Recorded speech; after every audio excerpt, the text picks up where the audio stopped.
Hello everyone, I am your host Amartya Singh, co-founder and CEO of Inflow, a product built by and for modern finance teams. We are back with the fourth episode of our podcast series Inside the CFO Office, an exclusive channel for finance professionals to know more about the journeys of finance leaders and trailblazers in the CFO office and the biggest challenges that they have faced and solved. In today's episode, we are super excited to have Ruchi Kasliwal as a guest to share her journey and experience with us in bridging the gaps between finance, revenue, and operations. Ruchi brings over 20 years of stellar experience with a proven history of expertise in finance operations and strategy, as well as assembling and empowering teams to navigate rapid growth within SaaS, subscription, and enterprise software sectors. Currently, Ruchi serves as an advisor at leading firms like Clarity and Doublefin. Prior to this, she has held finance leadership roles at Singularity University, Telenav, Confluent, MongoDB, and Quotient Technology, where she spearheaded finance and operation functions, led M&A activities, and drove strategic growth initiatives. With a robust track record in high growth tech companies, Ruchi has constantly contributed to financial success and operational efficiency. I have loved, Ruchi's approach towards product focus during our discussions. I remember one discussion we had on the importance of the credit scoring and credit decisionings as something that we have built out, its impact on firms and its impact on sales and finance function, and how it impacts the onboarding process, right? And we have incorporated some of our feedback in our product. So here we are, looking forward to having an engaging conversation today. Thank you, Welcome, Amritya. This Ruchi, is to it's a the pleasure to podcast. be here. I'm excited for our discussion. Yeah, thanks, Ruchi. So, I mean, let's kickstart the podcast. I think the first question: you have worked across different companies of different shapes and sizes, tech companies, and I mean, you must have seen a lot of challenges, seen a lot of growth stories, right? So, how has been your journey so far, Yeah, leading up to so the current finance as leadership role? as you said, my career journey spans from very small bootstrapped companies all the way to high growth startups, late stage startups, which I even took public. The journey has been a roller coaster ride. Each company comes with its own challenges and its own rewards. So for smaller companies, it's all hands on deck. You're not just the only finance person, but you're everything. And for bigger companies, it's more like you have defined duties. So you focus on only those responsibilities. So as the stage of the company changes, your roles and responsibilities changes, and that's the fun of being in a startup environment. You get to learn a lot in a very short span of time. Right. Right. So I think, I mean, one point you mentioned about I mean, you worked at a startup and a bigger organization. Obviously, when you're doing a startup, you take up multiple roles and responsibilities. So the learning is really diverse across these firms, right? As then when you went across different organizations, the Yes. requirements of the role must have been really different, right? So something like a MongoDB must have had a different requirement. Telenav must have a different requirement. Singularity University is in a different sector altogether, right? So how have you made that shift between different roles and different It's a industries learning across these companies? process. Like each company, even though they might be in the same sector, but internally the products are different, the processes are different. So, say for example, at Mongo, when I joined, my starting Right. focus was building the revenue team. So, learning the product, understanding the rev rec for Right. that product, and then in the back end, what kind of processes will help the organization scale. So it was very focused on that. Similarly, at Telenav, also, revenue operations was my big focus. So understanding the sales channel, understanding the deal structure, and in the back end, making sure our infrastructure was set up correctly. Those were the focus. And then as I moved on to Singularity, my focus expanded quite a bit because I was not just doing accounting and finance, but I also led the IT organization and the RevOps organization. So going away from single focused of accounting, tech accounting and infrastructure, it went to what kind of solutions, what kind of tools, what kind of systems does the entire organization need? Not just from a finance perspective, but from engineering, from IT operations. What kind of computers do we give our employees? It had gone to that level. So it's the learning process, it's a journey, and Right. based on where you are and how you grow with the company, your roles, responsibilities change quite a lot. And I've thoroughly enjoyed that journey. Got it. I think you mentioned about the different roles that you have had across Mongo and Telenav and Singularity University, right? I mean, obviously, you mentioned about the roles that you did, but obviously, there are people involved in the backend, and there are different challenges that you must have faced, right? With people, with processes, with systems, and setting up processes, planning for the future, vision.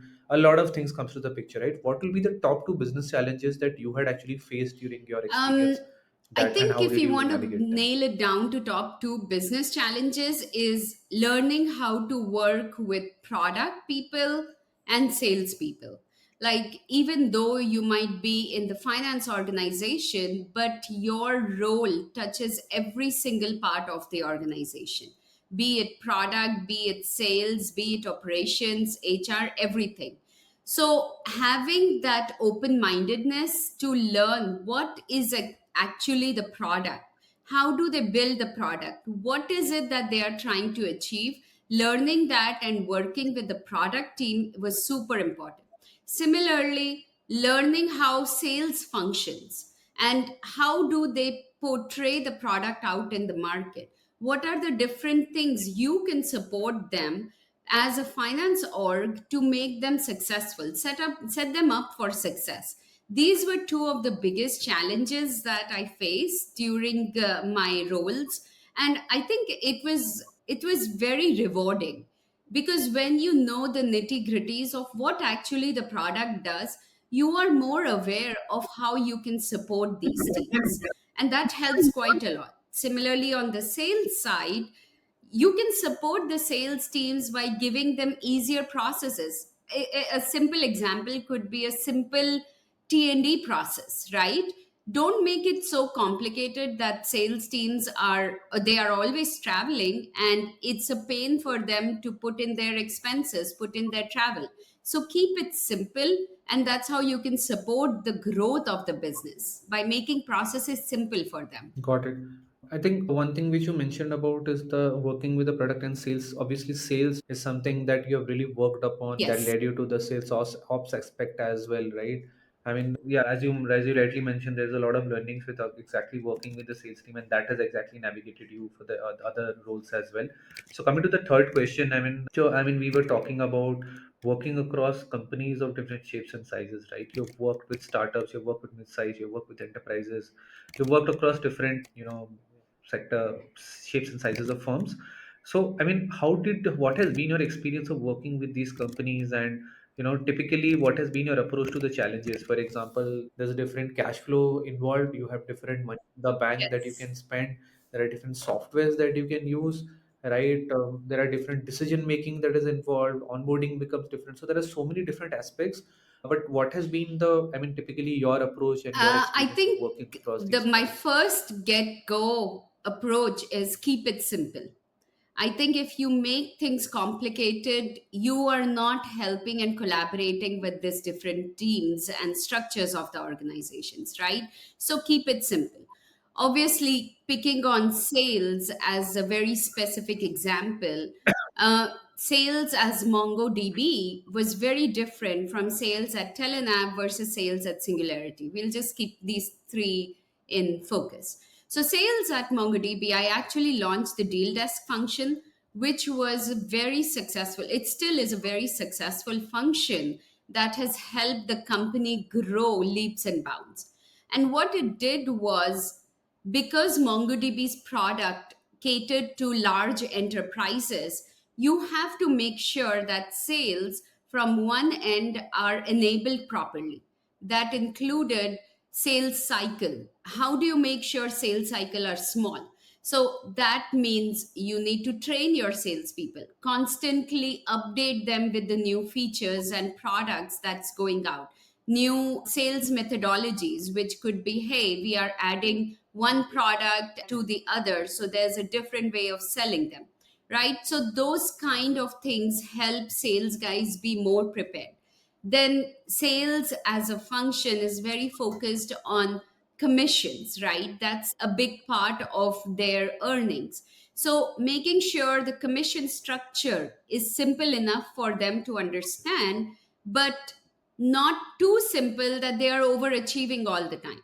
right? So keeping that in mind, like I designed the comp model also at all these different companies, and in addition to that, having simple tools that are easy to work with, going on from Mongo, which was a complicated sales cycle with lots of variables in sales, including like overlays and kind of multiplier effects, accelerators, and all those things. Going from there to Telenav, which was a very simple sales cycle. Oh, it took a long time. It was a long sales cycle, but the steps involved were not that complicated, right? So that was a much simpler sales cycle. And because of the fact that it's a simpler sales cycle, less tools were needed, less complications were needed. Even on the comp side, it wasn't a lot of computation needed to calculate their sales commissions. And then moving on to it was even more simpler because it was more about building the relationships as opposed to going out there and selling, because the product was very different.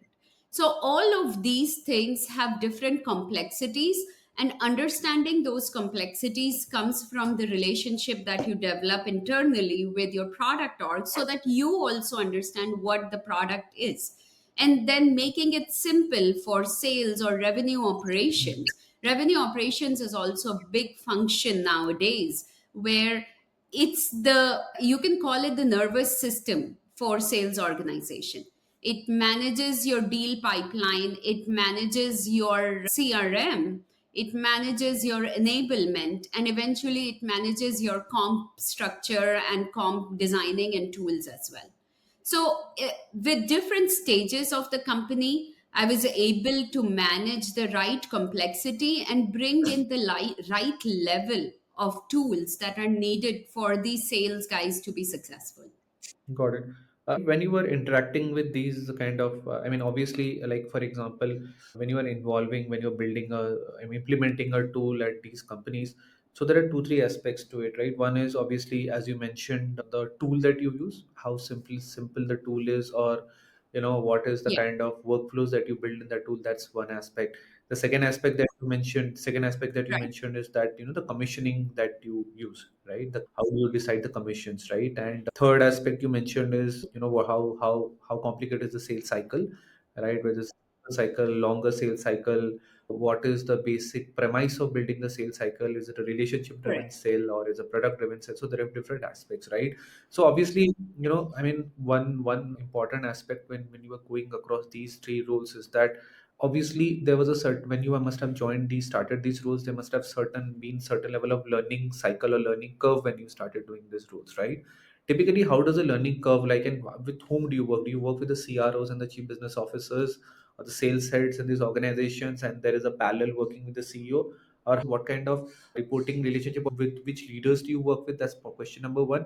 And question number two, how much time does it take to Yeah, actually yeah. start So applying and start I delivering those think the results? learning happens across the board. No matter how good you are in your job, you should never stop learning, right? There's always something new that you would know about. In terms of relationship, yes, the first Hmm. learning aspect starts from understanding the company.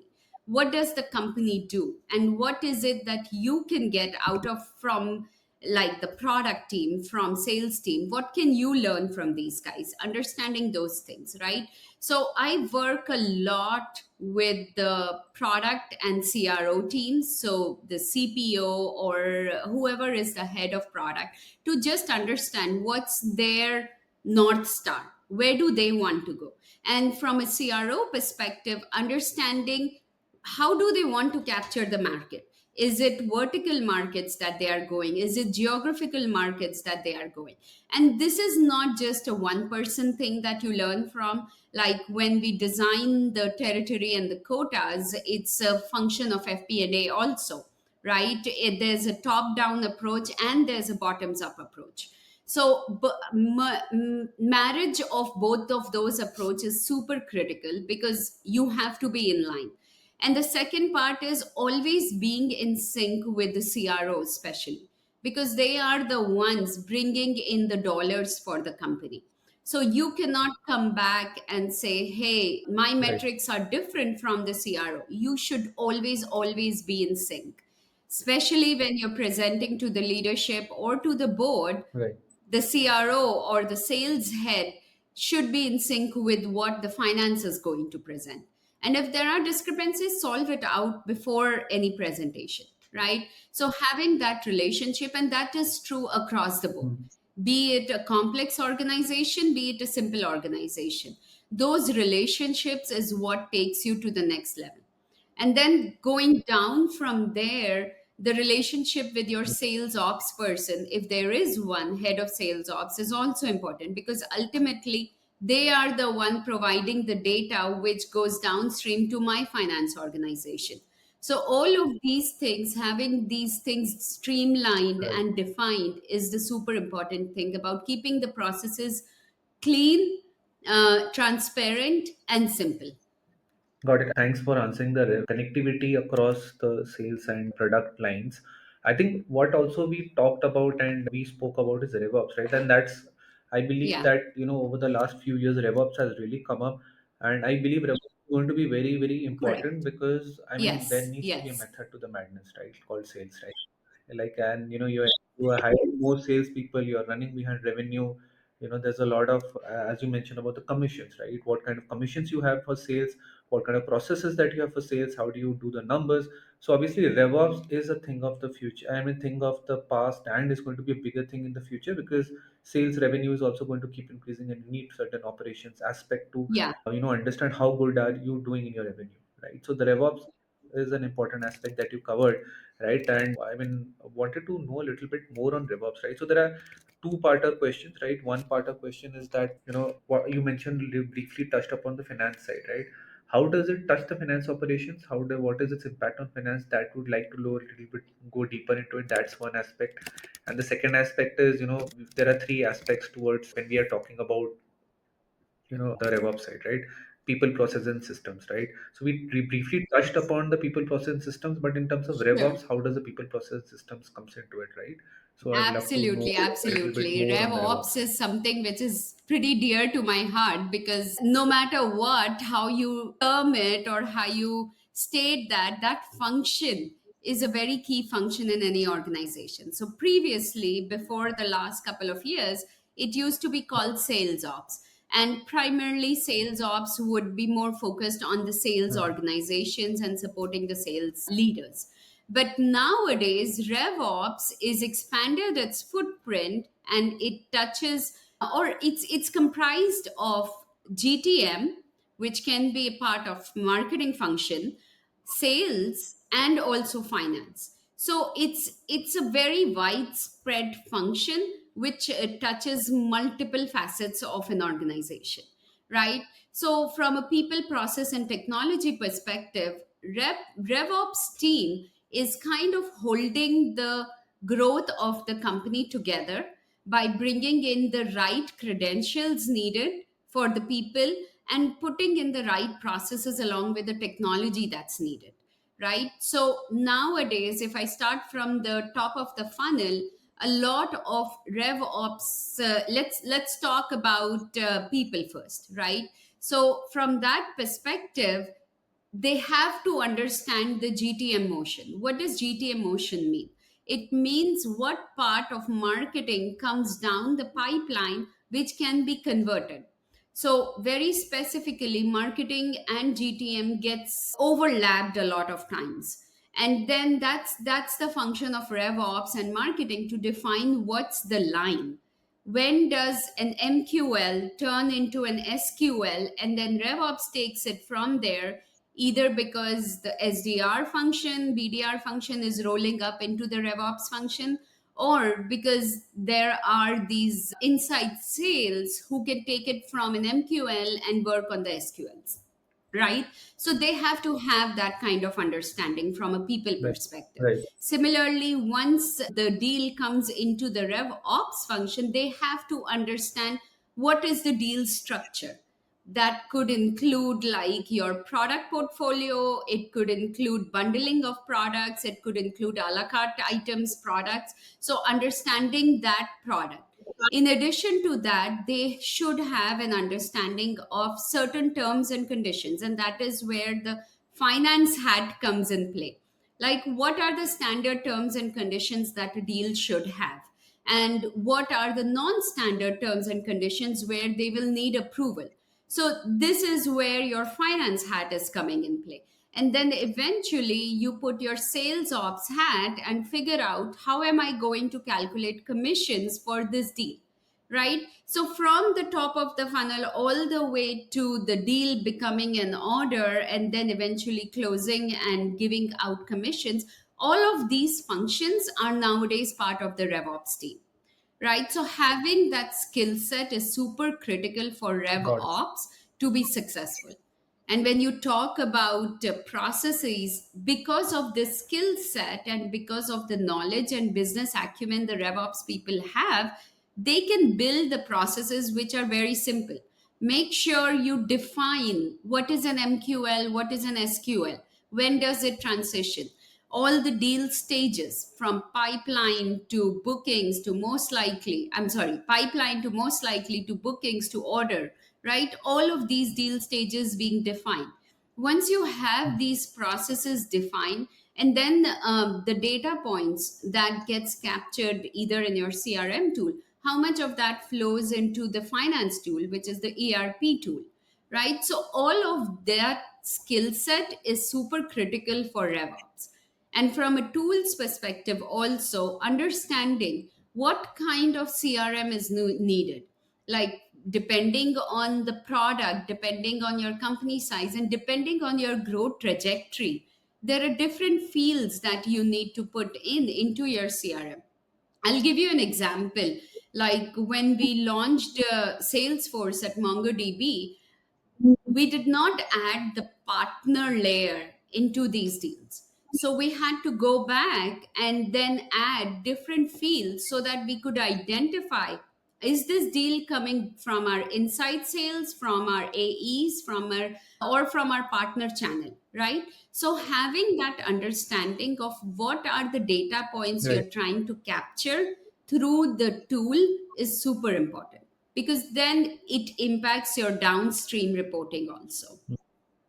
Got it.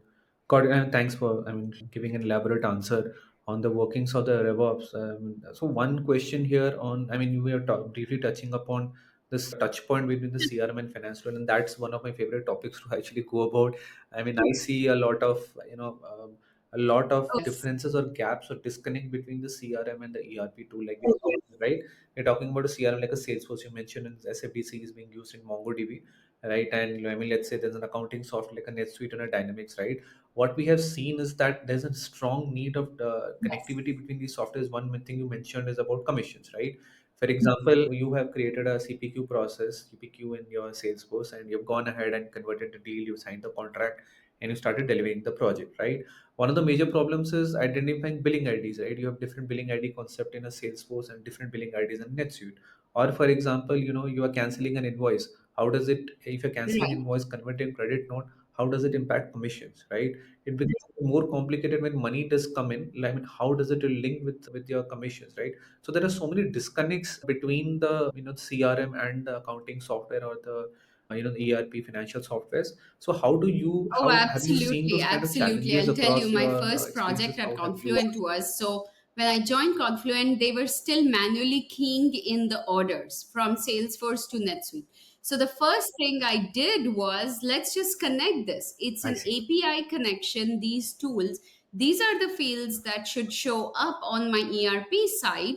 And we closed that loop, and our order creation or even our books were closed, and we had tremendous time savings. Because why do we need somebody to just key in the order coming from Salesforce into NetSuite? Let's just connect these two systems and let the tools do it for us. Like, that's one of my biggest proponents to anybody out there, that they don't take technology as a foe, but technology should be considered your friend. It's only there to help you and make you more efficient, and Right. not just take away your job. So use it and make the best use of it. So that was one simple example that, just connecting these Right. two tools helped so much on our close process. Similarly, like you mentioned, when you have Right. invoicing happening on the ERP side, you want some level of visibility for the sales guys, because what if the sales guys' commission is based on invoices generated, right? And not on orders booked. They want that Right. visibility right away, that, hey, is Right. my commission gonna get delayed because the Right. accounting team did not generate the invoice? And that's not a good discussion, right?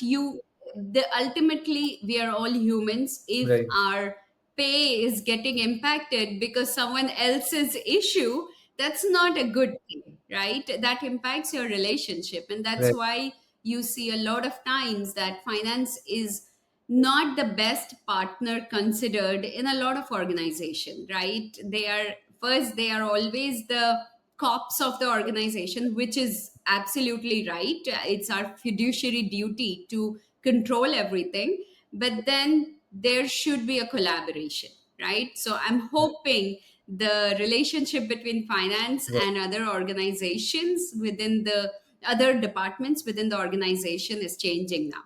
But going back to your question about the challenges, absolutely. Like, when we had to connect Salesforce to our NetSuite, it was a challenge because it was a lot of decision making.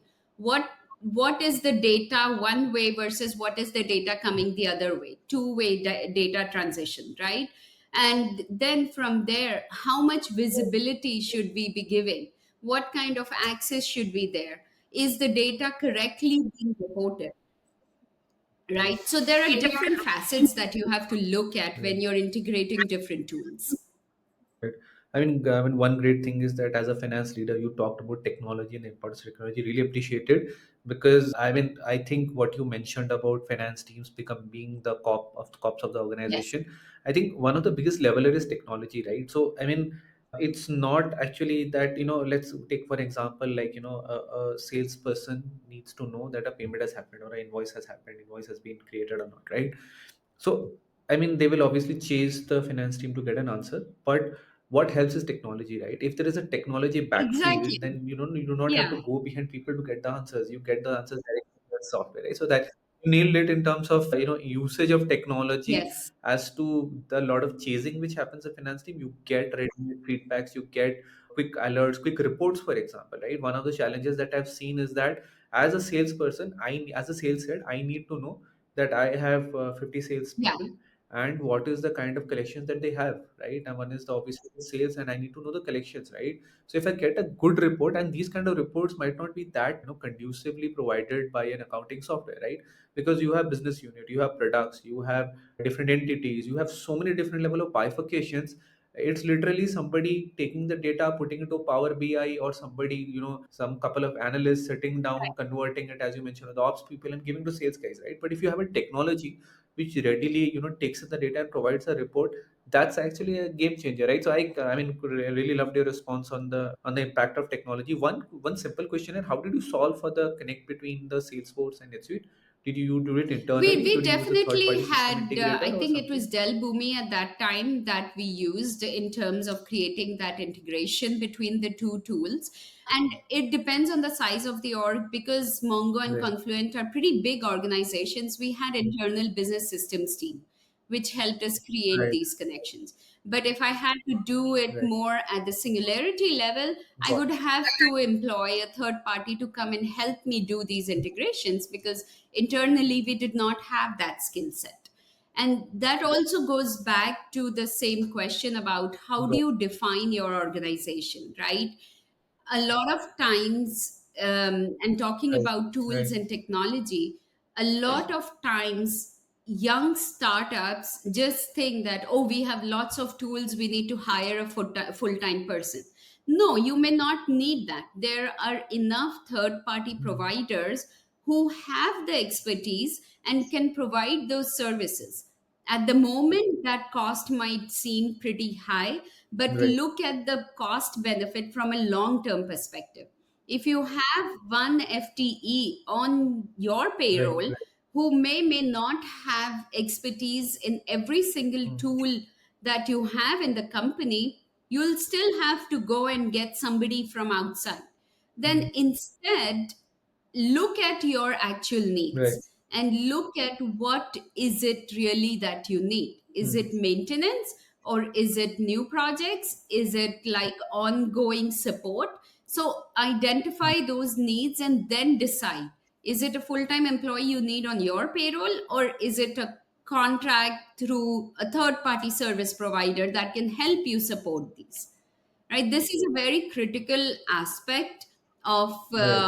an organization in terms of Mm. transformation that people may not be paying attention to.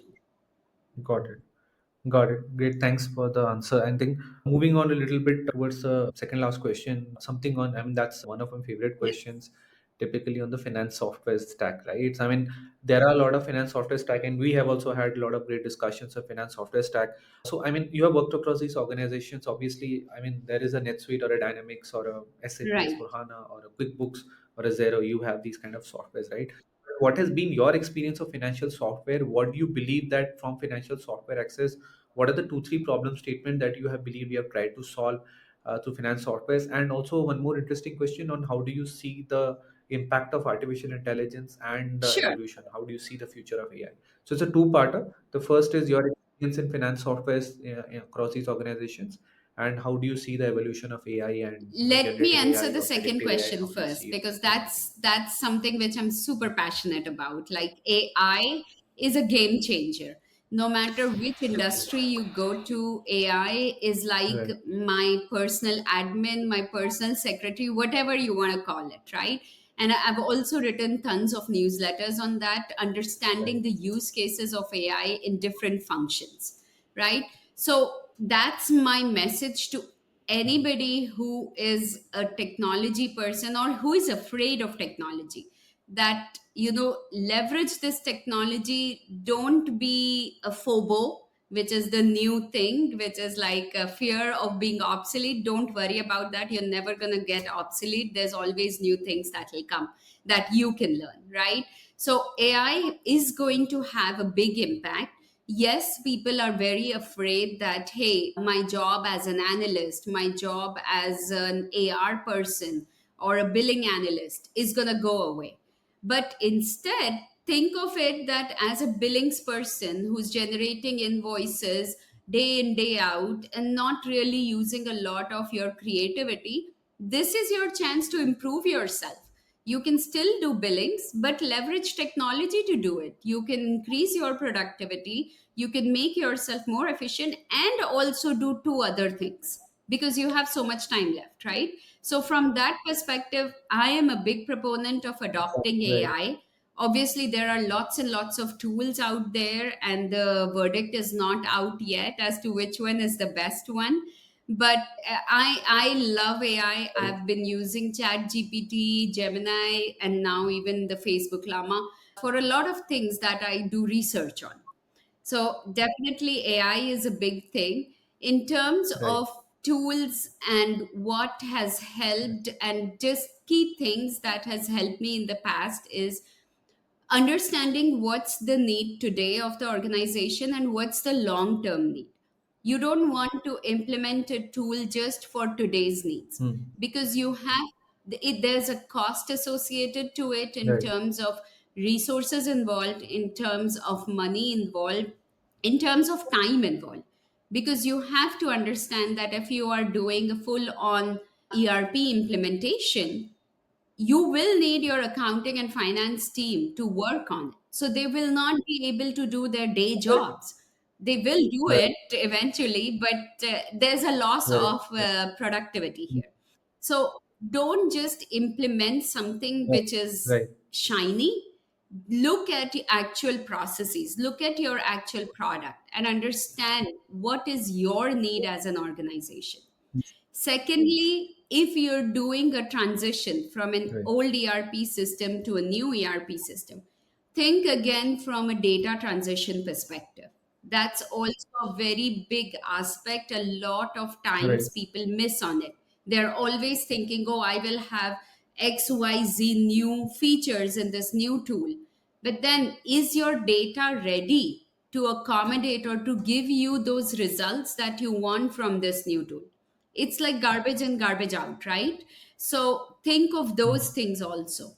And think of the additional cost, which I already mentioned in terms of opportunity cost. So, when doing all these things, it's Right. more about planning, less about execution. The more you have things planned up front, the Right. better off you are. Like if you have your processes documented. There was one instance where NetSuite was implemented before I had joined the organization, but then they implemented NetSuite in a way where it was just automating your manual processes, which was not the right way. You should leverage the tool's functionality to do processes which it's meant to do and not just automate your manual steps. That's not what the tool is supposed to do, right? So Mm. think step back when Right. you are thinking about implementing any kind of tool. Look at your existing processes and look at your future processes. So for example, I think we talked about the credit review process, right? If you are planning to Right. go Right. into SMB business, mid market business, credit review is super important, right? And if you are Right. expecting the volume of transactions to be very high for your future business, you need to think about those processes ahead of time. You cannot have one person sitting there Mm. and doing the research and identifying that, hey, is this company good for me or not? Do they have enough credit? Those kind of things. That's where you leverage tools and technologies. Can you find Right. a tool which does these kind of rule based research for you before you can implement it? So my key message here is planning, Mm. planning, planning. It's okay if you take 2 months more in planning for the tool as opposed to just jumping in into the execution, because you're going to be paying your third party Right. provider at the time you sign the contract and you execute. So think of those costs also. Right. I hope that answered your. Yeah, answered the question very well, and the obviously the underlining point is planning in terms of the tech that you have. I mean, we have seen, I've seen, with some of our customers when they're migrating from one accounting software to another. Typically, what happens is that I mean, across the product Yeah, life suite, you have different level of line items, and when you're migrating like a payable or a receivable item to your new accounting software, is hell lot of problem, right? Basically it's not correct. an invoice. You have to treat it like a journal entry, so the entire Yes, migration of an invoice to a journal entry becomes a hell yes. lot of problem, right? How do you actually do it? Customers don't understand, right? Customers don't care that or the vendors don't care that you're And that's migrating from super one accounting important software what to you another. pointed out. That's why having a little bit of tech awareness as to how does this invoice, it's not just the UI, right? It's not just what shows up in the front. That's your document. How it is built in the back end is also something that's super important to understand. Like what kind of connections exist, what is this product, what is the, where am I getting the customer information, where am I getting the bank information, all of that information needs to be migrated. So understanding the backup and the back end Right. data is also super important. Got I it. know. And the discussion is getting really interesting, but I think but we'll have Sure, to. sure. I mean, it's the last question of the podcast.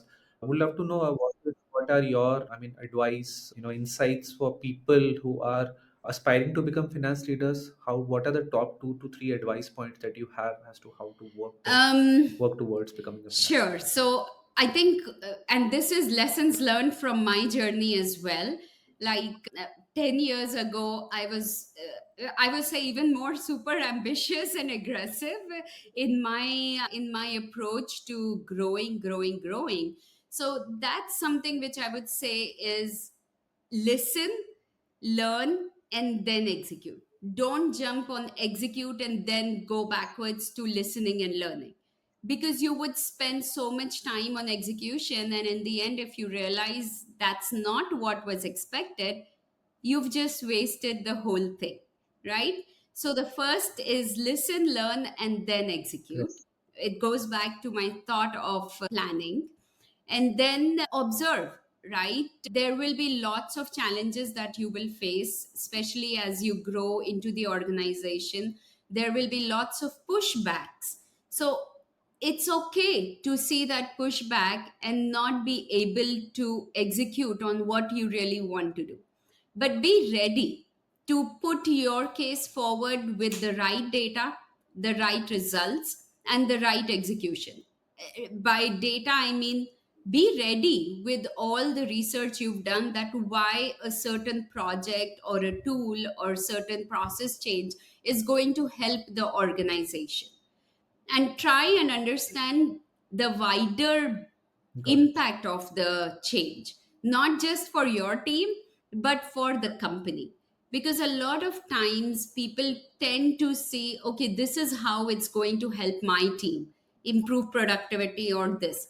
But then also understand what's the other person's impact, right? If, let's say, for example, we are implementing a new process and business systems comes and say, hey, we don't have time and this is going to add more hours for our business systems team and those kind of things, that's okay. Listen to it and then understand, okay, is it worth adding more hours to business systems? Is it worth keeping up the high hours on my team? Which, where is the ROI? So always approach any kind of Hmm. change or growth from a data perspective and understanding the impact on the organization, not just on your team. Those would be few of my learnings which I have changed from my career and learned quite a lot, that it's not, and nothing is personal in organizations, nothing is personal. If somebody is pushing back on something, there's a reason behind it. Right, right. Got it. Thanks, Ruchi. And it was great hosting you. And we had a great conversation on multiple aspects of DevOps and finance technologies, Right. finance softwares, the importance of planning, for example, for a finance team members. Like, so it was great conversation. And thanks everybody for joining for the fourth episode of Inside the CFO of Office podcast. Looking Thank forward to you. the It fifth was a pleasure. episode. Thanks and Have a have a good good day. one. Bye.